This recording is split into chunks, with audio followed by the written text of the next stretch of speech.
The first time I saw Anita crumble, I thought I was dreaming. It was a hot Saturday afternoon, the kind of Lagos heat that roasted your skin like suya. The sun was merciless and the air smelled of dust and roasted corn.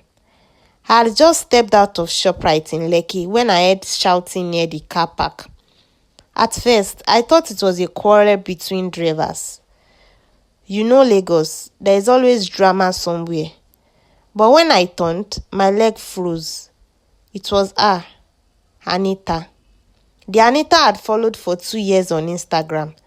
The Anita whose life I had envied, whose picture I had screenshotted to motivate or rather torment myself. But this Anita was not the flawless goddess I knew from my phone screen. Her wig had shifted, exposing tired cornrows. Her foundation had melted under the sun, streaks of sweat running down her face. A designer bag was torn at the handles, spilling out lip glosses and receipts.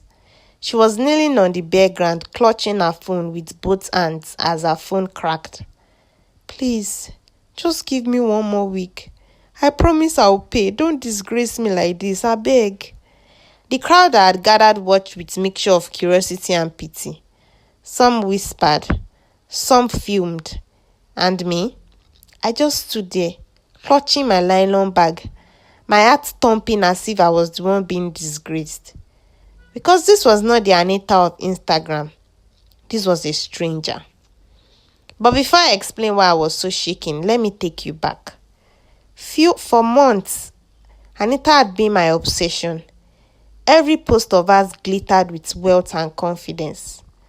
One day, she was in Dubai, longing by a pool with a cocktail in her hand. The next, she was in Paris, shopping with captions like "work harder, play harder." She had Range Rovers, Chanel bags, vacations, and a smile that made her look untouchable. And me? I was just a struggling final year student in Yaba. My phone had cracks on the screen. My wardrobe was filled with thrift clothes. I lived with 2 roommates in a cramped self-contained. Yet every night I would scroll to Anita page until my chest hurt. "See your mate," my mind would whisper. "She's living the dream you dream of. And you are here eating Indomie." Many nights I cried silently on my team mattress, tears rolling down my cheeks as I asked God for why my life couldn't be like hers. So, imagine my shock when the goddess for my phone screen was begging for loans in a dusty Lekki car park. I first met Anita in person at a private event in Victoria Island. I'd gotten in through a classmate who had a connection. The hall was glittering with Lagos big boys and Instagram babes, and she walked in.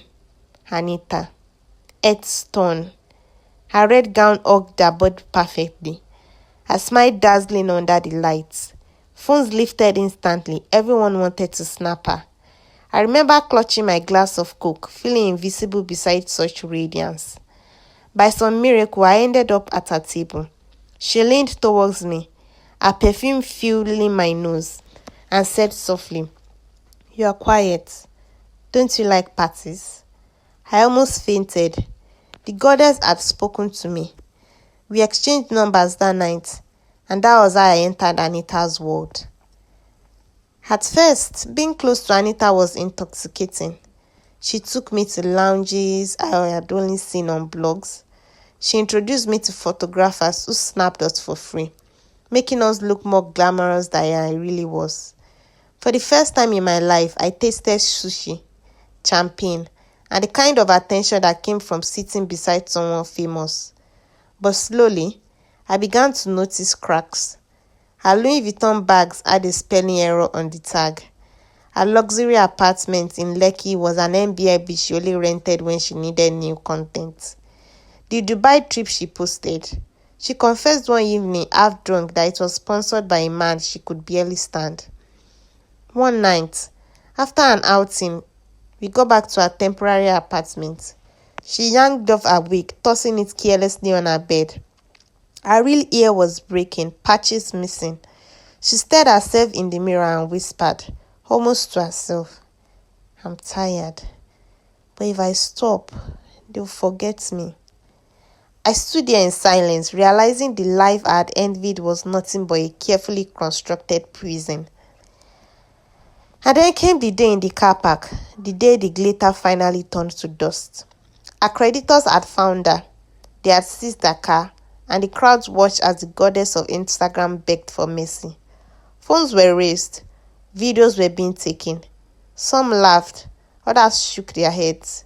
I should have felt pity, but what I felt was release.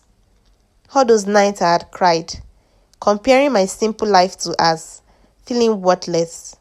Suddenly, I saw that I had been envying a lie. That night, as I laid on my bed, I didn't cry. For the first time in months, I felt peace. Because I realized something profound. Anita wasn't better than me. She was just broken in a shinier wrapper. Weeks later, Anita disappeared from Instagram. No more flashy trips. No more designer bags. Rumor had it she went quiet because she was too ashamed. But months later, she returned this time differently. Her posts were simple. Pictures of her natural hair, a small skincare business she had entered. No more fake captions, no more rented styles, just authenticity. And me? I stopped scrolling through strangers' pages to measure my worth. I focused on finishing school, building my own dreams. Because in the end, I learned not everything that glitters online is gold. Sometimes it's just dust catching the light. Comparison will steal your joy, and fake life will destroy your peace. Live real, live slow, live true. Because borrowed luxury can never fill an empty soul. Tell me what you learned in the comment section and subscribe for more of this.